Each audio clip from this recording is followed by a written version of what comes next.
So I just want to start off by saying that if you're in a bad mood, you might not want to watch this video right now. This isn't going to be a happy video. But then, come to think of it, when are my videos ever really happy? I quit my job last week. I'm starting to get really fed up with this miserable lockdown existence, especially on top of everything else that has happened to me and my family in the past couple of years. I'm now at the point where I'm having good days and bad days. And when I'm having a bad day, the last thing I want to do is go out.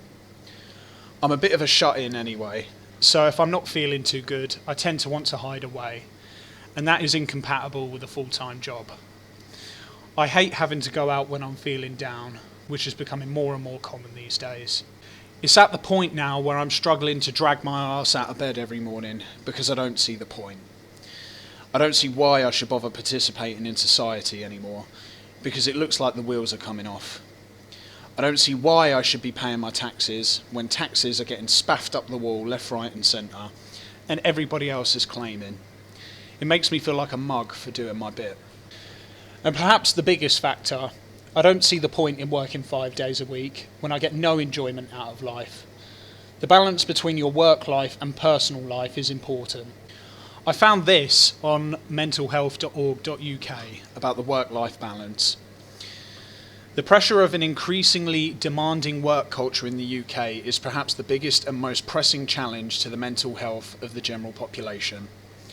The cumulative effect of increased working hours is having an important effect on the lifestyle of a huge number of people, which is likely to prove damaging to their mental well-being. The Mental Health Foundation is concerned that a sizable group of people are neglecting the factors in their lives that make them resistant or resilient to mental health problems.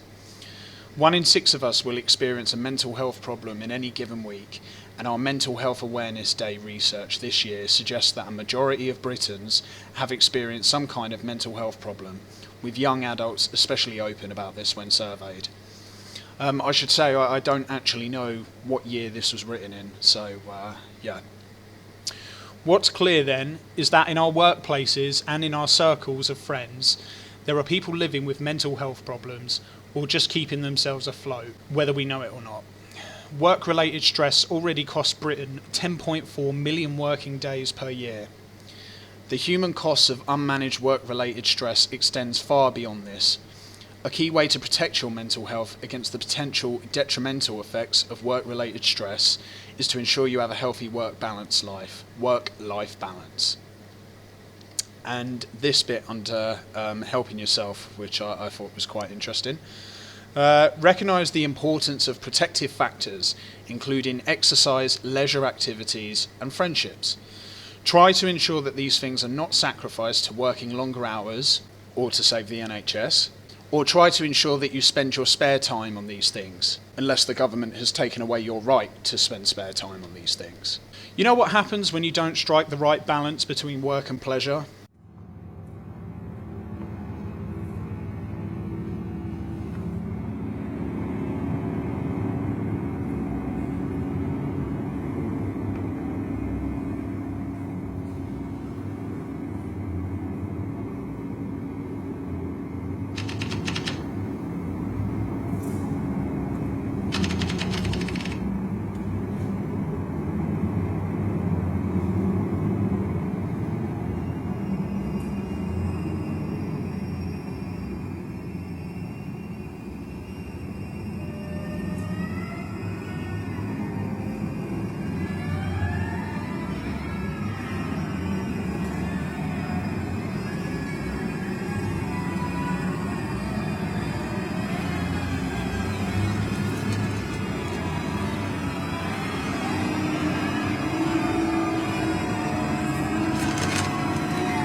How do you like it?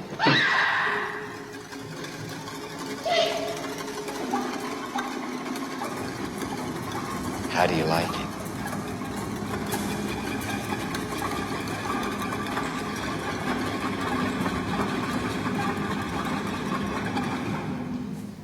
So the work-personal life imbalance is one of the reasons I don't want to participate in society anymore.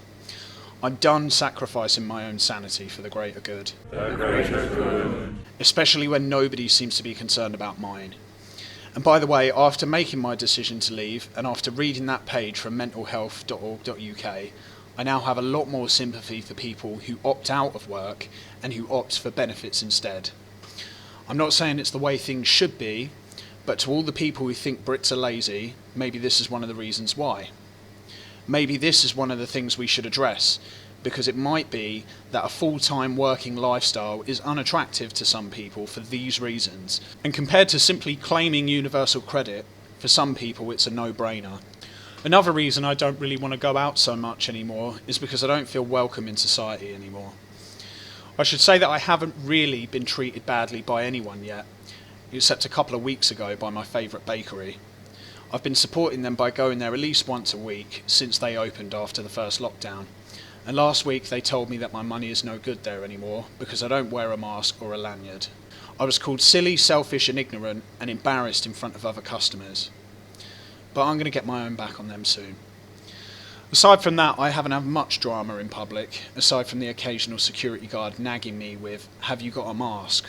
or someone telling me that I should be wearing a mask. So I don't get much grief in public, but that could be because I'm 6'4" and built like a brick shithouse, so I'm not really an easy target. My brother's told me about some drama that he's had though, which is a shame because I thought we prided ourselves on tolerance in this country. It seems like that tolerance has vanished in the past year or two, and now I found myself in the minority group, which is being subjected to all kinds of nasty treatment. Maybe it's because I spend too much time on Facebook arguing with people who call me a selfish conspiracy theorist, or maybe it's because I watch too many videos where people do get abused and harassed for not wearing a mask. But I definitely don't feel welcome in my own country anymore. I feel like something's gone wrong when we're at the point of debating who will be allowed in society and who won't. You know the debate is getting out of hand when we start talking about who deserves to be treated as a second-class citizen and who doesn't. The same goes for the debate about who is entitled to NHS treatment. It never ceases to amaze me when I get told that I should waive my right to NHS treatment because of my views. Because for years I've been hearing about health tourism and feeling like I'm personally getting mugged off, but I was convinced that health tourism was just a side effect of a healthcare system which is free at the point of delivery. So, now the boot is on the other foot, and now I'm the minority just for having different opinions. Now, all of a sudden, people want to deny me NHS treatment, which makes me think that I was a mug for accepting the bullshit about health tourism. And it's this attitude that I need to do the NHS a favour which really does my head in. The NHS is an institution. I don't have this undying love for an institution. I'm grateful for it, but I don't owe it to the almighty NHS to sacrifice a year of my life. That was never part of the agreement.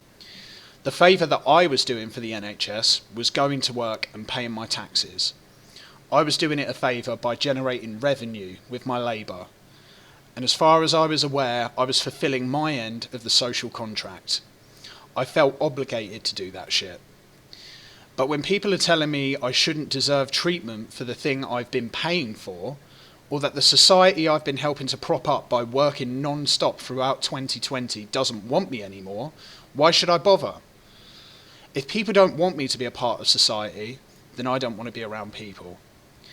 Because there are a lot of people doing a lot less for society right now than what I was doing. And now I'm one of them. And I feel much better for it. If society can't hold up its end of the contract by leaving me the fuck alone, I don't see why I should hold up my end by going to work. I fear that this will, or maybe has already, become a crisis all on its own. Not just the situation with work, but about going out in general. I know plenty of people who even back last summer didn't want to go anywhere because they hate the new normal. They didn't feel at ease in the pub or the restaurant, and that would demotivate them from going out in the first place. Throw depression into the mix, which everyone is feeling right now, and you've got the perfect recipe for a society of shut-ins. That will harm businesses that require footfall to get customers. It will hurt the high street, which is basically on life support anyway. Less businesses will lead to less things to do, which will lead to less motivation to go out. It's a downward spiral. One might also think that's part of the plan. But don't worry, at least Amazon will be fine. At least we'll be able to buy cheap tat that we don't need and have it delivered the following day. That's the main thing. At least we'll still be able to support the corporation which has gained so much from this pandemic, but still treats its employees like shit. But I digress. I have a bad feeling that society is going to collapse soon anyway, and it won't matter who has a job and who doesn't. Maybe I'm just paranoid, and maybe the problem is with me and not everyone else. But I just want things to go back to how they were. I fucking hate the police state we found ourselves in. I hate the new orthodoxy. I hate being a heretic. I hate the intolerance. That's why I'm clinging on to the old way of life. Because not only did I enjoy it more, but I'm not convinced that we need this new orthodoxy whatsoever. I want nothing to do with it, and I will try to keep our old ways alive until I'm physically stopped from doing so, or in the way less likely event that I change my mind. Because I've already changed my mind from being terrified of the virus to wanting things to go back to normal. It seems unlikely that I'm going to be persuaded to change it back at this point. So that's why I quit my job. And I want to try and give social media a shot, because I feel more fulfilled in trying to help restore our old way of life. And if I can make a living off the internet at the same time, then happy days. I think that's the way we're heading anyway. I know a lot of people who are doing something they love, like knitting or making cakes and selling the products on the internet. It's something I'd like to get into, and this is my way of doing it. Plus, I want to have some fun with the police state. I want to exercise some of my rights while I still can.